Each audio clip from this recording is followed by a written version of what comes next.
Well, thank you, Richard. You did the introductions. I don't need to do them, and I don't think they are necessary either, by the way. David Cameron is fairly well known. John Kerry is fairly well known. Let's start right away. You were both in office for quite a number of years, including the years I was also around in a smaller capacity, needless to say, when the acute crisis between Russia and Ukraine and Russian action started. The autumn of 2013, the Maidan, the tragedies, the deaths, the Crimea invasion, Donbass, all of that. Looking back on that, did you expect it? And could we, the combined West, be that the US or be that the EU, could we have done better in preventing what happened? Any volunteers? David? Thanks, Carl, and thank you for moderating this discussion. I think it's certainly true to say, looking back, that I don't think Britain and the European Union perhaps fully understood the massive impact of the Ukraine Association Agreement. I think it was seen as another association agreement, part of an important journey for Europe to reach out to its neighbours. But I'd also argue that I don't think Russia fully did its diplomatic job of explaining in advance what all its concerns were. But having said that, I would still argue that if you want to look at the causes of what happened next, it's much more to do with the behavior of the former Ukrainian president and the way he handled the demonstrations. And that's what triggered what happened next. And I still take a very clear and straightforward view that Ukraine has suffered from Russian aggression and still suffers to this day. But there are clearly lessons to learn on the diplomatic front about the way we do these association agreements in the future. But I think it'd be wrong to sort of take that as the proximate cause of what was to happen next. Did we foresee it? Straight answer, no, we didn't foresee it. John and I were dealing with many other problems, not least Syria, and I don't think that people had clear foresight of what was going to happen next. Yes, John, Syria was very much in the autumn of 2013, subject of your attention, rightly so, by the way, with what was happening there. So the same question, did you foresee it? Could we have done more? Could we have been more robust against Moscow to prevent from what happened primarily in February and March of 2015? Well, let me begin by saying, first of all, Carl, good to be with you again, many, many times over the years. And Victor, thank you for the foundation and for its 14 years of solid and important discussion on these issues. I think the Prime Minister and I agree 100% about the unforeseeability of going into Crimea and the unforeseeability of the boldness of the outright deception with respect to little green men in uniforms running around in a country without insignia in a way that was so flagrantly contrary to everything that countries have worked on since the end of World War II.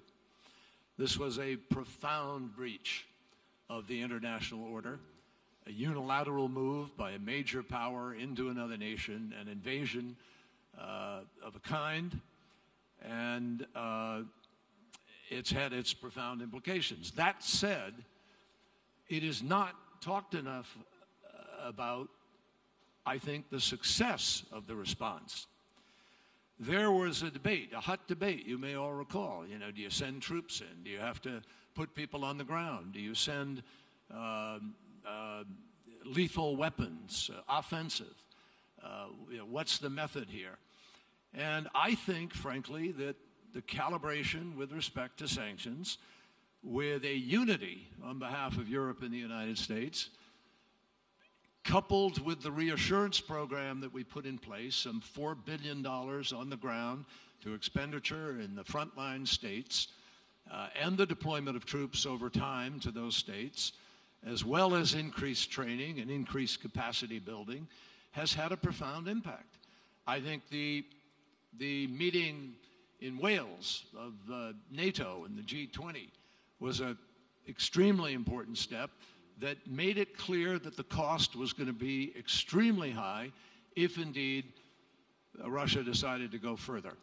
The Minsk process then set in place, and I found it very frustrating. I'll be very candid with you. I think that in my meetings with President Putin in Moscow, we really outlined several times ways that we thought Minsk could have advanced significantly faster and more effectively.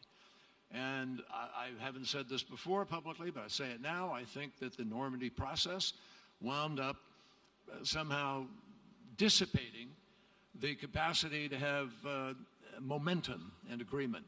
And we would find that we would come back, we would hand over to people 3 or 4 ideas that had been advanced, and weeks would go by in which there was no meeting. There was no sort of adequate follow-up.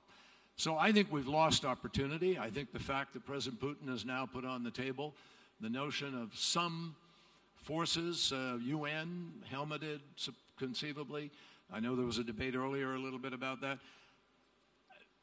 I think you've got to be really careful that that is not a trap. That it winds up, if it is exclusively on the line of contact, then that can conceivably become a de facto sort of recognition of this line of contact as meaning something. It has to be comprehensive throughout the Donbass, and particularly on the external border. Now, if we're going to test the legitimacy of his proffer, the way to do it is to put forward this notion that we're going to have it throughout and then have a series of steps that implement Minsk to full. My hope is that we will get there. But I think actually there was a lot more success in providing Ukraine with the ability to define its own future and independence. And I sat here in the midst of the President's comments this morning. Several of you asked questions about corruption. And I think it would be a mistake for us not to be honest here at this meeting and make it clear that to the large measure today, the future of Ukraine is going to be defined by Ukrainians and by the leadership and by the willingness to fulfill the promise of what happened in the Maidan. I was here in those immediate days afterwards. I remember the incredible emotion of those days, the tires piled up on Industria Street, and the memorials, the makeshift memorials, the candles, the photographs, the crown of thorns on those photos. This was a profound moment for Ukraine, and it cannot be betrayed by business as usual, which does not move on the issue of corruption. And I sat on my own voice in answer to the President's question, what nation has an independent court with respect to corruption? Well, the truth is, in our nation, every court is anti-corruption. And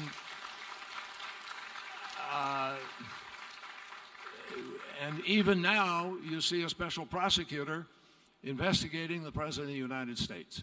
And there is state investigation and there's federal investigation. And I was a prosecutor. And I know that we did white-collar crime at the county level, we did it at the state level, we did it at the federal level. And so I think it is absolutely vital for Ukraine to grab a hold of the moment. It's not too late, but the decisions that are made here will help us be able to define the future in the way that I think the people of Ukraine stake their lives for. And I think that's what's important. Carl, let me just add one point on how foreseeable it was, which I think it is worth making, that the Western response to Russian aggression against Georgia was weak and it was discontinued. And I think the Kremlin drew a lesson from that. And as John has just said, I think, while one can go over the Western response to Ukraine and say there are things we could have done better or differently, actually the fact is the United States, Britain, Europe have stuck with it, stuck with the sanctions, haven't shifted, haven't budged. And that, I think, is in total contrast to what happened with respect to Georgia. And I think that is something to take some faith from. And I agree with that. I think it was a mistake that we sort of ended reaction to Georgia that fast. I think that signal was noted in the Kremlin and could have had an impact. Then I do agree with what you've said, and I think we can sum it up by saying, yes, we were misreading Russia, but the even bigger mistake was that Russia was misreading Ukraine. Because Russia at the time, when they did Crimea and Donbass, they expected Ukraine to collapse, disappear, more or less. And what happened was, of course, that did not happen. That Ukraine got together instead of divided, and the United States, UK, European Union came forward to help. One final question before we move on to the bigger issues. As said, what happened was the Normandy format, the Minsk process. There's no Washington there. There's no London there. There's no European Union there. Could there have been a better process? Well, there could have been a different process. I think that the French and Germans did a good job at trying to bring together Ukrainian President and Vladimir Putin to get those talks moving. It didn't mean, just because America and Britain weren't in the room, it didn't mean that we weren't very important parts of trying to stabilize the situation. Britain was probably the leading player in the European Union pressing for sanctions and making sure, with Barack Obama and John Kerry, that the coordination of the sanctions between the European Union and America was absolutely joined up in a way that actually I can't remember other things recently being as tightly done. Each round of sanctions was coordinated. Also, Britain and America have done a lot in terms of helping to train and raise the abilities of the Ukrainian army. And I think you're right, Carl, to make the point that Putin expected Ukraine to fall apart, and actually what you see is a country, in spite of the fact that it's been fighting a war, has actually seen its economy now strengthen, has built a more capable military, has taken some steps to deal with corruption, there's a lot more that needs to be done, and has delivered a lot of the changes that the IMF asked for. And I think it's a good moment to say that here in Kiev, to pay credit to Ukraine for taking all those steps. There's a hell of a lot more to do, and I hope people don't feel the pressure's off now that the association agreement is signed, because true success will only come if the next steps are taken. But I think Britain and America both played an important part in helping Ukraine at this moment of difficulty. As for what happens next, I mean, Minsk isn't working, isn't delivering. We need to find ways of restarting a process so that the fundamental issues about withdrawal of heavy weapons, Ukraine getting control of its eastern border are brought back on the table. Well, Carl, I want to be very clear in my comments earlier. I am not criticizing either Angela Merkel or François Hollande. I think they did an outstanding job of diplomacy under very difficult circumstances, in spending almost 24 hours in one occasion getting the agreement. And the fundamental agreement was, at the time, a tour de force. It was a very important step. It's the year down the road part of it that I feel the process got in the way of translating that tour de force into the final product that it should have been. I also think that in a lot of the crises that we're coping with globally today, the pace at which tweeting and other commentary is used as a tool is getting in the way of the ability of diplomacy to be able to work most effectively. Because diplomacy depends on understanding each of the parties involved in a particular crisis to the fullest extent possible. And simple sloganeering and populist demagogic appeals do not lend themselves to an effective ability to do that. So in the mind of President, there's nothing that excuses Crimea. There's nothing that excuses those green men running around being disruptive in a country. Nothing excuses it. But you still need to understand what was going on in President Putin's mind leading up to that. Were there slights perceived in the way that the association agreement was being driven? Was there a sense that Ukraine might have been a proxy tool that was somehow being used to make life tougher for Russia? Was there an ultimate extension of NATO with respect to Macedonia, Georgia, Ukraine, that Putin could perceive and Russia could perceive in a way that might have altered their perception of threat and of need for deterrence? Was there in the Libya resolution and the ultimate move on Gaddafi, as well as on ballistic missile defense, a perception of a sort of encirclement and deception?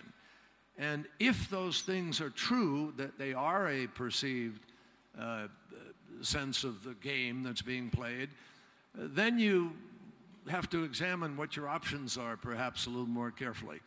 And I think that, you know, there were, and these slights, by the way, I know this for a fact, go back to the 1990s, when in the wake of the fall of the Berlin Wall, a triumphalism set in certain quarters at a time when Russia and many people were in great economic need, and there was a perception of that triumphalism driving home to people a sense of why they had been in opposition for years prior to that.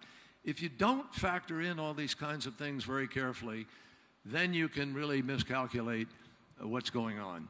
And I think there was some of that that happened in the way things unfolded here and regionally at that period of time. Now, that doesn't, again, I say to you, nothing excuses the perfidy with which certain things have been carried out in the last years, the invasion of our democratic process, the invasion of European democratic process, the extraordinary cyber activities, all of these things are unacceptable. And that means you need a two-track. You need a track that is making it clear there's a cost, and NATO and Article 5 and reassurance and all of these things are for real. But there also has to be another track, which I don't perceive sufficiently today, that allows people to see an off-ramp and allows people to perceive a resolution capacity to these crises, or you drive yourselves more and more into a corner. And that's what I'm concerned about in today's diplomatic back and forth. History is there to learn lessons from, as was obvious from these comments, and I think this particular debate will go on, and hopefully the combined West will be better next time to foresee and to handle the challenges that might be there in these other parts of the world.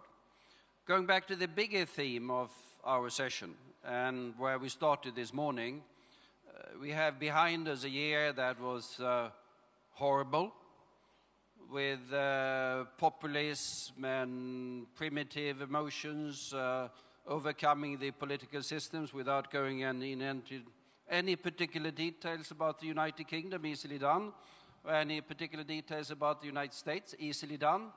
But then it was noted that things are slightly different today. But my question is, are happy days here again? Are we out of the problems? I'd say a very clear no. I think we have to look behind the rise of populism. It's no good politicians simply complaining about the rise of populist politicians or populist parties. You've got to understand the causes. And to me, there are two clear causes. One is that while our economic system has delivered huge growth and prosperity for many people, there are too many people left behind. The rising tide has not lifted all boats, and that's the case in Britain, in Europe, in the United States. And allied to that, there is a sense of people being culturally left behind, that the level of immigration, the free movement of people, it has been too much for some people and some countries to deal with. And I think Europe and European politicians will be making a mistake if they think, well, simply because Macron, a nice centrist leader, has been elected, and Angela Merkel looks like she's going to be elected, that somehow these problems have passed. They haven't. I mean, in France, while Macron was elected, there was still a record vote for an anti-system, very right-wing, quite unpleasant party. And I think the worst thing to do is to pretend that this populism doesn't have real causes and real problems behind it. We need to address the causes. I mean, that is what we were trying to do in the UK by having a over £7, $10 minimum wage. That's what we're trying to do with a massive apprenticeship program to make sure that people didn't get left behind in a growing economy. It's what, in many ways, we're trying to do by saying, look, we're not going to ignore this issue of uncertainty and disquiet and unease about the growth in the power of the European Union. We're going to try and reform it and have a referendum. And these were attempts to deal with the causes of populism. And I think if politicians in Europe think the populism's gone away because a couple of election results have gone the other way, I think that would be a profound mistake. The economic problems, the immigration problems, the cultural problems are all still there. And the task of the mainstream politician is to deal with them, to address them in a moderate, sensible, but sometimes quite aggressive way. Well, I mean, we got to come back. Brexit will happen, stupid as it is, and we're going to come back to what that means for the role of the UK. But the US, the election you had, and what's been happening there, what I think surprised a lot of observers in Europe, at least, was the anti-trade, anti-internationalism wave that we saw sweeping through the US political scene. Has that disappeared? How strong is it? What kind of impact will it have long term? Well, I think this question is at the heart of this meeting. And, is this a newer world? I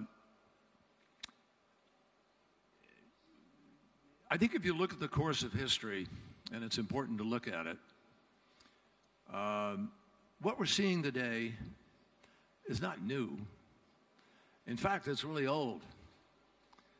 In many ways, we've gone back to 18th, 19th century state expressions of sovereignty.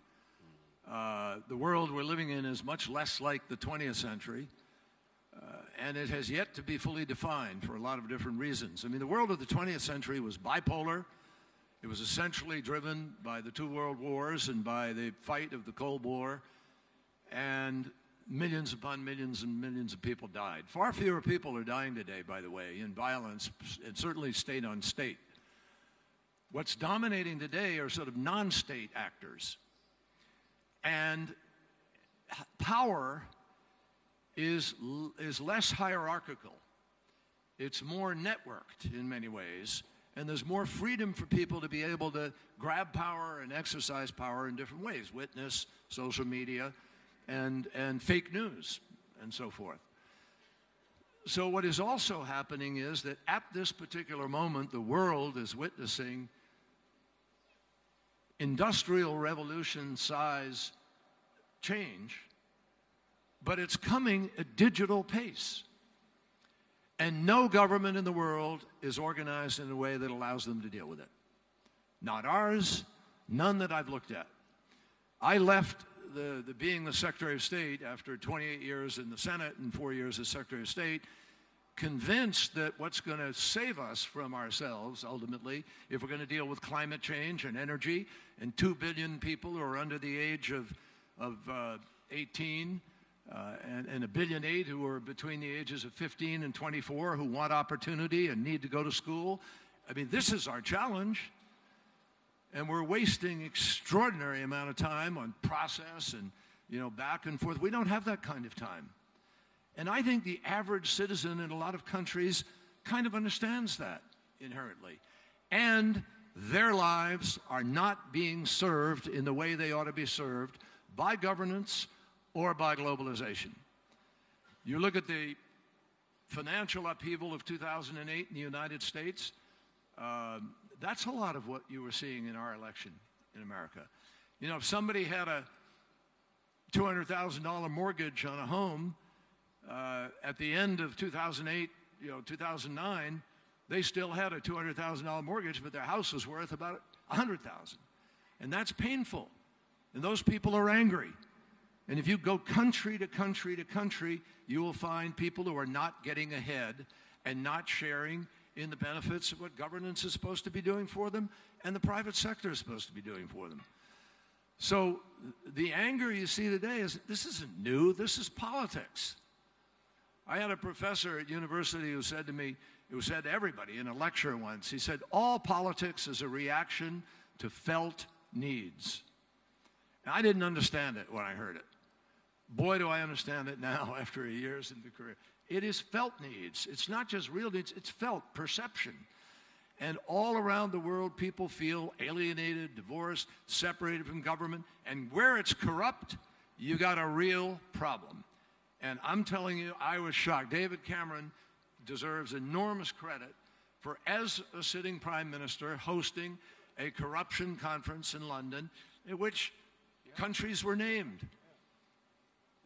And that's tough business. But if people are going to see their future being stolen by generals or by politicians who put billions of dollars of their money into external banking structure and walk away with big homes and yachts and immunity, you're going to see a lot more populism. And you're going to see a lot more authoritarianism. So this is completely understandable. I don't think it's newer. I think it's old.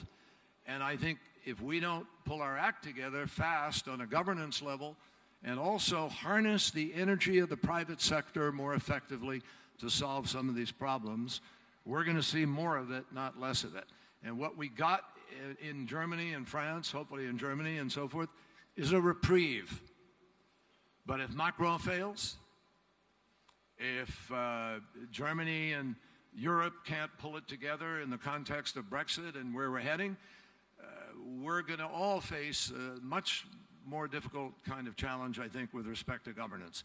So we have time here. We have an open opportunity. We have a window. What I'm worried about is the lack of a multilateral global effort to recognize the real challenges we face with respect to extremism, energy, economy, transparency, accountability, counter-corruption, climate change. These are the things that are the real challenges. And if they are allowed to get ahead of us from a governance point of view, don't be surprised at the demagoguery that then starts to characterize a lot of campaigns in a lot of countries. I don't disagree with that, and I'm a avowed believer in global action. I mean, if you take, we did host that conference on corruption. I'm very proud of that. We're also the only G7 government to have made a promise about 0.7% of our gross national income going on aid and actually meeting that promise, and I'm very proud of doing that. But it seems to me we have to not give up on global action, global goals, multilateral institutions, but we need to recognize that in a globalized world, there is a danger people feel a lack of belonging, and so those things people feel they do belong to, family, community, country, these are important. We strengthen these bonds. If you take one massive challenge, the challenge of movement of people and migration. I mean, the statistic I'm fond of is in 1950, the population of the Middle East and Africa was half that of Europe. By the end of this century, it is going to be something like 4 times the population of Europe. So clearly, there is a growing picture of migration and movement of people we're going to see. Now, the response to that, in my view, needs to be both global, with aid payments to help those countries develop so they can create jobs and livelihoods for their people in the Middle East and Africa. But it doesn't mean giving up on some quite important national controls and national identity that we have in our own countries, because that's the way, ultimately, we're going to take people with us. You know, in the end, democracy is government by explanation, and we have to explain why the global action is necessary while reassuring people that we haven't given up on the bonds and the identities that they hold dear. And if we get those two things right, we can defeat the populists, but we won't defeat the populists by just ignoring the problems that they're raising. And a lot of these, or practically all of the issues that you mentioned that are there, are issues that requires far deeper international cooperation to tackle. They cannot be solved by the United States, they cannot be solved by the United Kingdom, but I would argue they can't be solved without the United States and not without the United Kingdom either. And here we do have a situation where the US left the TPP, and not to criticize President Trump unduly, even Hillary Clinton wanted to leave the TPP for some reason. The Paris Climate Agreement, the US is out of it. If you read the newspapers, he's going to leave the Iran deal as well, the one way or the other. And we have the United Kingdom leaving. I mean, it's not going to be around the table in Brussels, where the Europeans take the decisions in the future. How do we bring the United States back to the world, to put it in those terms? And how do we bring the United Kingdom, the one way or the other, back to Europe? Do you want me to go first? Well, you can decide. Well, very, very briefly, this is an enormous question, but the point I'd make is that, look, of course, Britain has voted to leave the European Union, but that doesn't mean Britain has to leave its cooperation with partners on the continent of Europe, nor does it mean Britain is going to give up on the global role that it has. If anything, I think you'll see British governments, hopefully of my political persuasion, wanting to do more in other fields to make up for the fact of Brexit, which I still think is the wrong approach. But if we take actually Ukraine, where we are today, since the vote, there have actually been more ministerial visits, more ministerial meetings, more assistance, more work with Ukraine. And I think Britain will want to re-emphasize both its bilateral contacts with countries like Ukraine and have trade agreements with countries like Ukraine, and also will want to put a greater emphasis on its NATO membership. But just segueing from what I just said to this, I think that's part of the problem with President Juncker's speech yesterday, is that it comes to this issue of people wanting to have the joint identity, wanting to be proud of being British and being European, or being Swedish and being European. And if the president of the Commission is going to make speeches you about... could even be a citizen of the world, can't you? Well, I don't want to get too controversial at this stage, but I think it's important. People do have a sense of belonging. If Europe's direction is now going to be one all-powerful president, a European army, tax rates that can be imposed by qualified majority votes on other European countries, the euro is there for everyone to join, and we can't have variable speeds and variable outcomes in Europe. I think that is a mistake, and I think that will make people feel not that actually Europe can be flexible and can accommodate countries like Britain that were always slightly reluctant tenants. It will push people in the other direction. Because that in the end is the choice that Britain faced. Are we going to continue on the inside fighting for change for a flexible Europe, which is what I wanted, or are we going to give up on being the reluctant tenant and try to be the happy neighbour, which is the approach we're now taking? And I don't think, being frank, Juncker's speech made that choice any easier. And the US? Well, the question was how we're going to bring back the United States to the world. That was to, yeah. And the answer is that's why we have an election in 2020. And that's when we'll do it. But in seriousness, folks,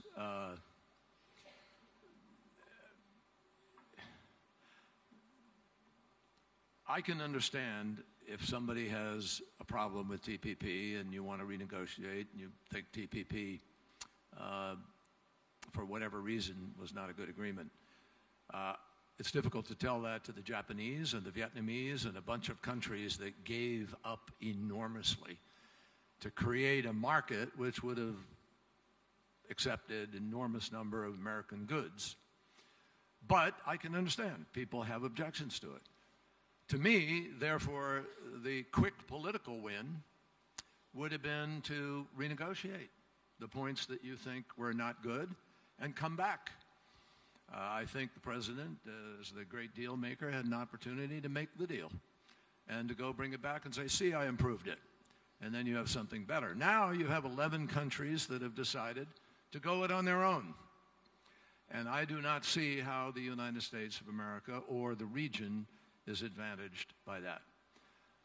That said, I think if you look at other things, Paris, as the sort of ultimate negotiator on the Paris Agreement, I mean, the president's the ultimate negotiator, but the person who was in Paris and who worked with the Chinese to lead up to Paris. I have particularly strong feelings about it, as well as after 25 or 30 years of work on that sector. And the fact is that the rationale the president gave for getting out, which was that somehow Paris imposed an undue burden on the United States, is simply not accurate. Paris doesn't impose any burden on any state. It is a voluntary agreement with a plan designed by each country by itself for what it will do in order to try to affect Paris. Now, the absence of any factual basis for withdrawing is why the majority of the states in America and governors in America and mayors in America are going to continue to live by Paris and implement Paris. And I am hosting a climate conference at Yale University next week. Secretary Jim Baker will come and talk about pricing carbon. Former Secretary Hank Paulson will be there. Secretary Moniz, the mayor of Paris, others, and we will talk about how the energy market is in fact the economic opportunity of all times for all countries in the world. It's one of the greatest job creators in the world, waiting for us to seize, and we can do good and do well at the same time. And I think there's an enormous opportunity in it. So my sense is that the world is simply not going to stand still while we sort of see this political struggle play out in the United States. And to wit, 29 states in America have already passed renewable portfolio standard laws. They represent 70% of the population of our country. Another 7 have passed a voluntary renewable portfolio standard. So altogether, we have 38 states of our 50 representing 80% of the population of America that are deeply committed to implementing Paris and doing our responsibilities to meet the challenge of climate change. So I think America is going to continue to move on that front and others in responsible ways. And, you know, we'll see what happens in the 2018 midterm elections in America. But my sense is that don't give up on the United States in the context of what is happening now, because the American people are deeply committed to the values that we brought to the table, Republican and Democrat presidents alike, for all of the years since World War II. We believe in rule of law, we believe in internationalism, we believe in multilateralism, and you see now even President Trump is supporting NATO, supporting the international process, and coming around. So I think the key is to stay focused on those things that can make the greatest difference, both economically and values-wise. And as I say, we are fortunate to have elections on a regular basis, and that's where this will be debated over the course of the next few years. On that, I think, happy note about the United States, on that happy note about the United Kingdom, our time is up. To be formal, Mr. Secretary, Mr. Prime Minister, thanks for coming here and sharing your wisdoms with us. Thanks.